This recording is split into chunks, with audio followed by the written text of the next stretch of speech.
Ce post reçoit beaucoup de critiques, mais attire aussi le soutien de ceux qui n'apprécient pas la Gabin Society. Pendant ce temps, Jun Kyung devient de plus en plus curieux à propos de Sohari, créant même un compte Instagram pour la suivre. Il exprime ouvertement son intérêt pour elle, mais Sohari, n'éprouvant aucun sentiment pour lui, décide de retirer sa plainte contre lui. Alors que Sohari commence à vivre sa nouvelle vie d'influenceuse, des rumeurs sur sa relation avec Jun Kyung se répandent, ce qui énerve encore plus la Gabin Society. Le point culminant est atteint lorsque l'entreprise de Jun Kyung organise un lancement de nouveaux produits cosmétiques et invite des influenceurs. Contrairement à Minhee, Sohari est payée pour assister à cet événement, prouvant qu'elle est une célébrité plus qualifiée. Lors de cet événement, elle attire même l'attention de Yeon-woo, une actrice montante, au grand désarroi de Chae accent aigu, membre de la Gabin Society, qui se sent ignorée.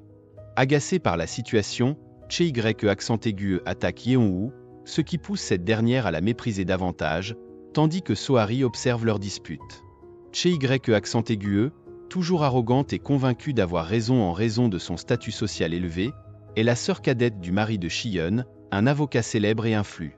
En bonne belle-sœur, Shiyeon intervient pour mettre fin à la bagarre lorsque les gens commencent à prêter attention à Chae accent aigu. De retour dans le présent, le deuxième jour de la diffusion en direct, personne ne connaît la vérité sur le retour de Sohari.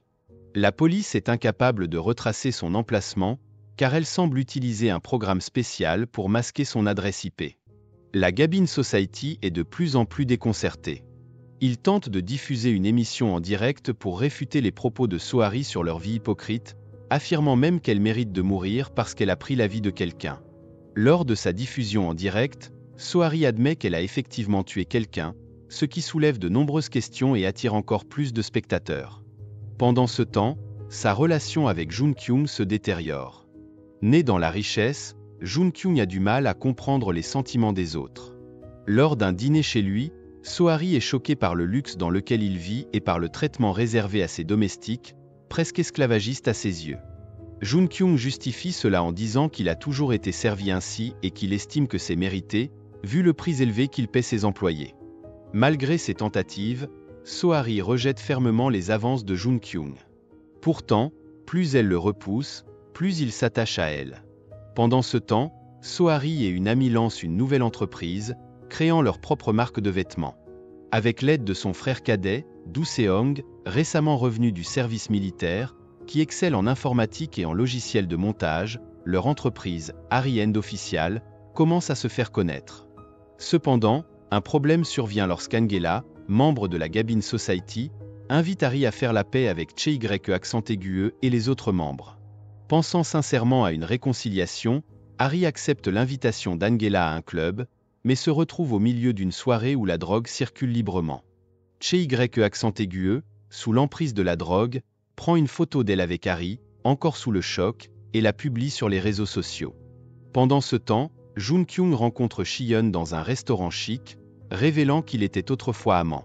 Cette même nuit, Shiyeon voit le post de Chae accent aigu sur Instagram et se précipite pour la récupérer. Le mari de Shiyeon, Tae-jun, le frère aîné de Chae accent aigu, utilise ses connexions pour étouffer l'affaire, surtout après qu'une personne présente à la soirée fait une overdose. Lorsque Sohari veut signaler l'incident à la police, Tae-jun l'en empêche et lui propose un pot de vin pour garder le silence. Bien qu'Harry refuse l'argent, elle n'a pas non plus l'intention de dénoncer l'affaire, mais elle refuse de se laisser intimider. Tae-jun, imperturbable, continue de protéger la réputation de sa famille sans remords, tandis que Jun Kyung et Shiyeon sont profondément déçus par son comportement. Détenant désormais un grand secret sur la Gabin Society, Harry se retrouve avec un certain pouvoir, mais cela la place également en danger. Pendant ce temps, Harry continue de développer son entreprise et renforce sa marque pour réussir selon ses propres termes. Cependant, la Gabin Society se mobilise pour saboter ses efforts. L'entreprise d'Harry est au bord de l'effondrement lorsque son magasin n'arrive pas à répondre à la demande croissante de ses produits.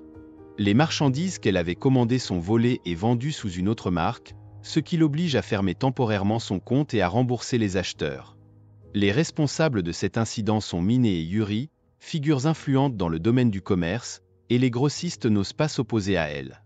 Grâce à l'aide du compte anonyme BBB Famou, qui connaît bien le monde des influenceurs, Harry obtient des informations surprenantes sur Yuri et son passé.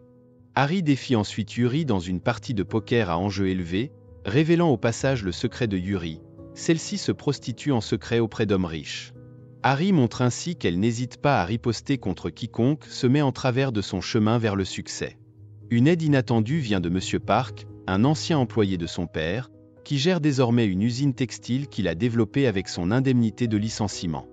Pour Harry, c'est une opportunité de sauver son entreprise. La Gabin Society pense qu'Harry est condamné, mais grâce à ses nouvelles connaissances, Harry tend un piège à Angela en se faisant passer pour un homme cherchant à acheter les services d'une femme.